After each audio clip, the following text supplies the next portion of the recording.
Good morning mga kabayan. Sige, punta muna ako ng kantin para mag-breakfast.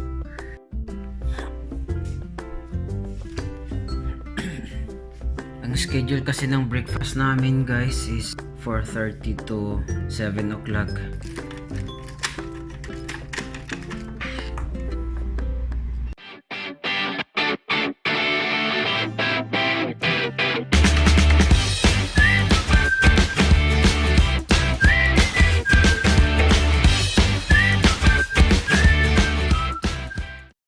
Check ko muna guys kung bukas pa yung Miss Hall kasi anong oras na. Tagal ko nakatulog kagabi. Nag-edit pa kasi ako ng mga vlogs, kailangan ko ma-upload agad yung vlogs. Yan na yung Miss Hall namin, pakasarado na nga. Mag-alas 7 na. Sana sarado, bukas pa. Ay, salamat, bukas pa guys.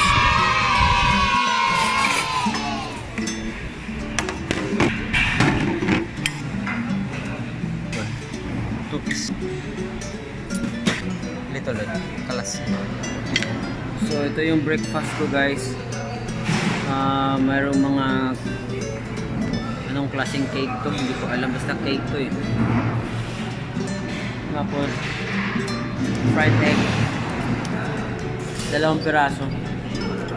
Makikita mo dito ngayon yung mga tao hindi pa nakapag hindi na uniform kasi Friday nga. Off na yun. Ito yung typical na activities ko.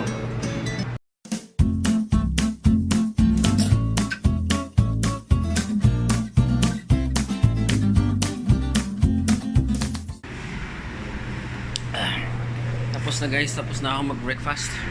Na ulit sa kwarto. Gagawin ko na ulit yung mga pag-edit ko. Dami ko mga nakatambak na mga vlogs, hindi ko ma-edit guys kasi ngayon busy ako sa trabaho. Busy ako ngayon sa project namin. Kailangan ko nang gumising ng mga alas 6. No, 5:45 pala. Kailangan ko nang gumising ng 5:45. Ito guys, ang ganda ng accommodation namin. Kompleto yan, may ambulansya pa. Ang ganda ng sunrise. It's a very good morning.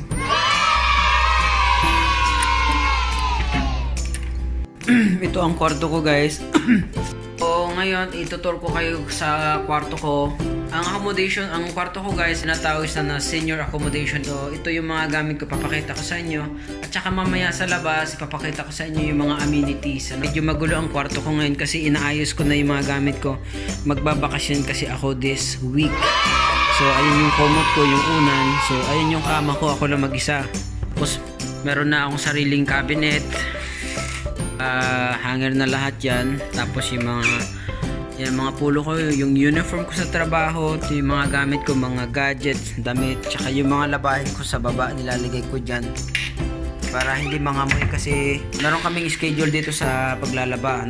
Libre yun, hindi kami ang maglalaba, kukunin lang nila yung labahin namin. Ang gagawin namin, ilalagay lang namin sila sa supot na to. Mga medyas ko sa loob na ilagay ko na kasi ang schedule ng labahin namin, kita ninyo, senior accommodation, in-house directory, laundry schedule. So yung laundry ko ay Saturday at Tuesday. Since Friday ngayon, kailangan ko nang ihanda kasi kukunin nila bukas ng alas 8 ng umaga. Tapos ibabalik nila sa Sabado ng gabi. Ililista lang namin yung mga damit namin sa listahan na to. So papakita ko sa inyo yung listahan. Yan, bago to kasi humingi ako kahapon, ubos na kasi yung isang listahan ko. Pangalan ko, room number, ilalagay kong damit, kailangan kong i-quantify siya kung ilan yung cap, ilan yung t-shirt, ilan yung pantalon, sweater, tsaka socks. Pero hindi ko sinasama yung dito yung underwear guys kasi nakakahiya. Kasi wala dito sa listahan. Ayun, wala namang nakalagay dyan na brief. Handkerchief meron. Magulo yung ko ngayon, magulo to kasi kagabi nag-edit ako eh. Kailangan ko tapusin yung vlog ko para tuloy-tuloy yung schedule ko kasi makapag-upload ng kahit dalawang video per week. Kahit busy ako, inahataw ko ang YouTube ngayong taon na to.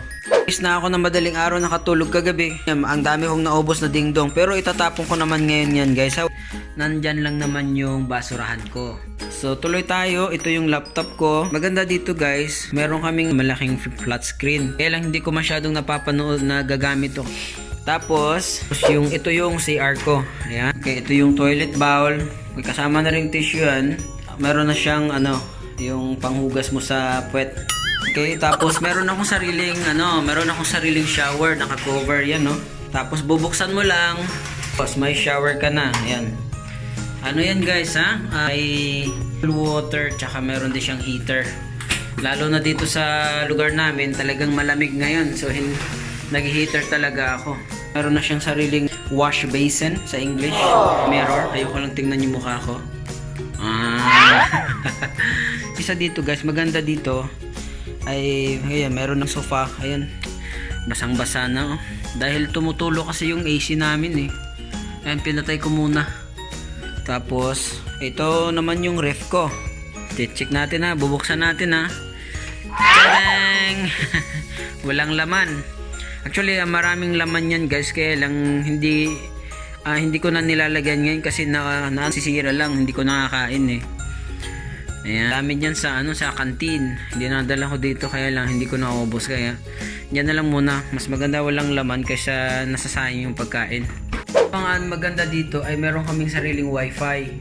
So di gaya sa ibang accommodation na gaya ng junior tsaka sa worker accommodation, wala silang sariling wifi. So talagang medyo maswerte na rin. Medyo maswerte ako dito sa kumpanya namin kasi binigyan kami ng ganitong accommodation. Isa ako dun sa blessed. Salamat sa Panginoon. Kung magtatanong kayo kung nasaan ako ngayon, dati kasi kung makikita nyo yung mga vlog ko, nasa Riyadh ako. So ngayon nasa Dizan. Kasi meron kaming isa sa mga malalaking project dito. Ayoko lang banggatin yung pangalan ng main contractor namin kasi malaking kumpanya siya. Baka may makabasa o makapanood dito, tsaka baka bawal, ano?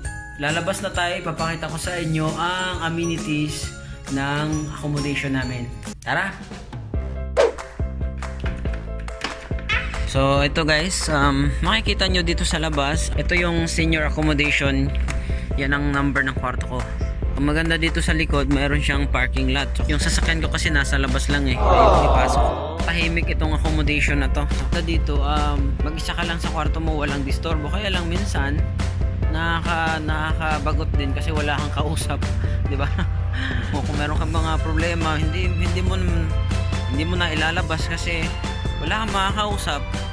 Merong mga talagang nagme-maintain, mayroon, no? Yan na yung laundry na hinahatid na. Maganda dito sa accommodation na to guys kasi halos kompleto na siya, hindi mo na kailangang lumabas kasi meron ng basketball court, meron din siyang volleyball court. Dito naman sa unahan meron ding swimming pool, ano?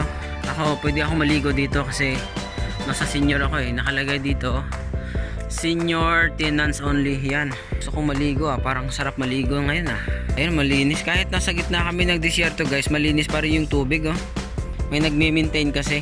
Kung naman kayo sa iba pang part.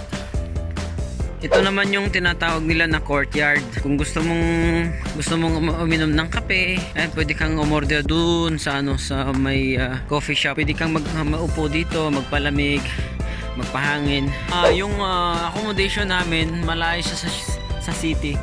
Magbabiyahe ka ng mga halos 1.5 oras para makapunta ka sa city. Kaya dito meron na silang sariling barbershop, sariling grocery store, ayun, sariling electronic shop.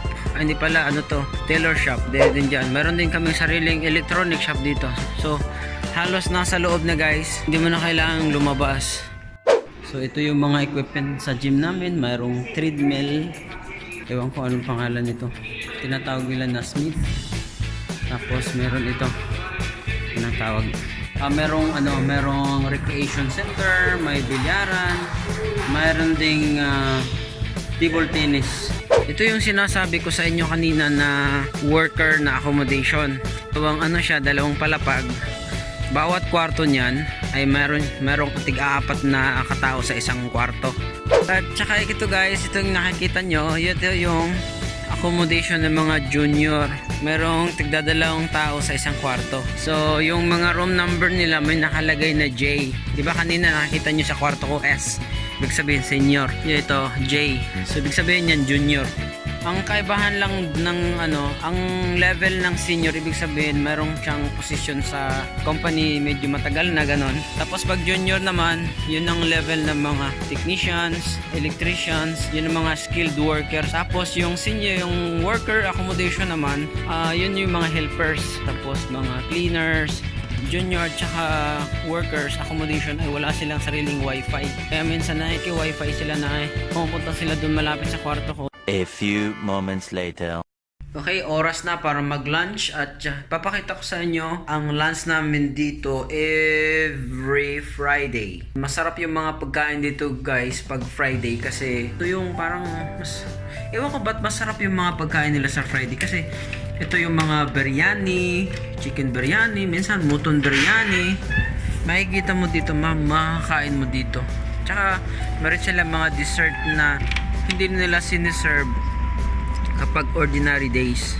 Okay, diretso na tayo sa canteen.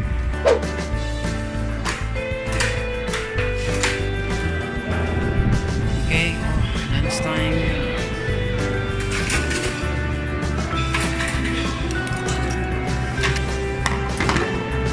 Okay, mayroong carrots po.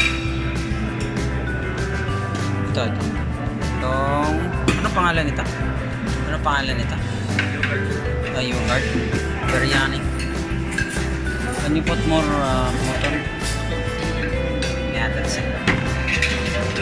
This fish. What is this? Fried chicken. Can I have 2 pieces? Okay.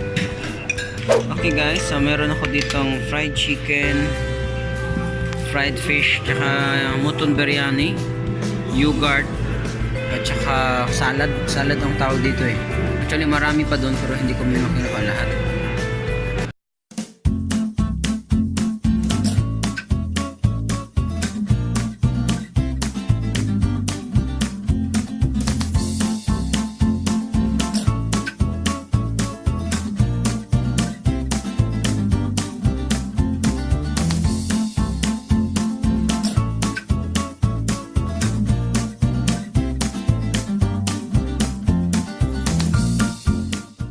So ito ang plato ko ngayon guys, parang dinaanan ng bagyo.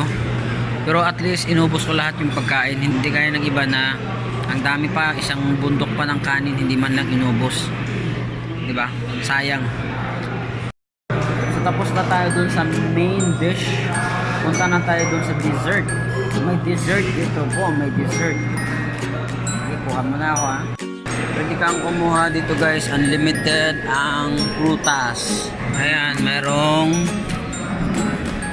cake dito, cake. Tapos, pwede ka rin kumuha ng ice cream. Ayan, may dispenser dito sa ice cream guys. Oh. Okay guys, ito na yung dessert. Merong cake na may toppings na ano icing yata to. Tapos isang baso na na ice cream. Ito namang ice cream. Araw-araw naman to siniserve. Ito lang ang cake ang hindi araw-araw. Isang beses lang naman sa isang linggo ako kumakain ng ice cream. Sarap, siya. Flavored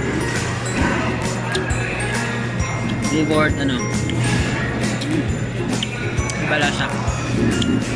Flavored.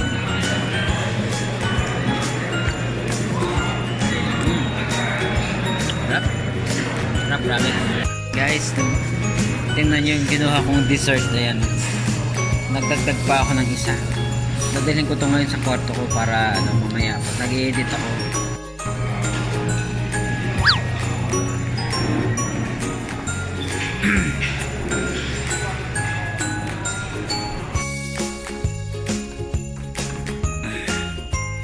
Ayan, may laman na yung ref ko. Mamaya, kakainin ko yan mamaya.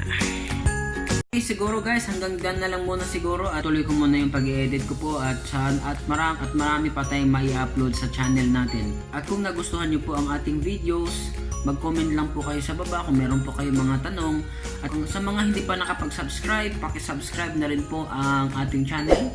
Paki-click ang subscribe button at isama nyo na rin po ang bell para ma-notify namin kayo sa mga bagong uploads. Maraming salamat po sa inyong panonood. Bye-bye!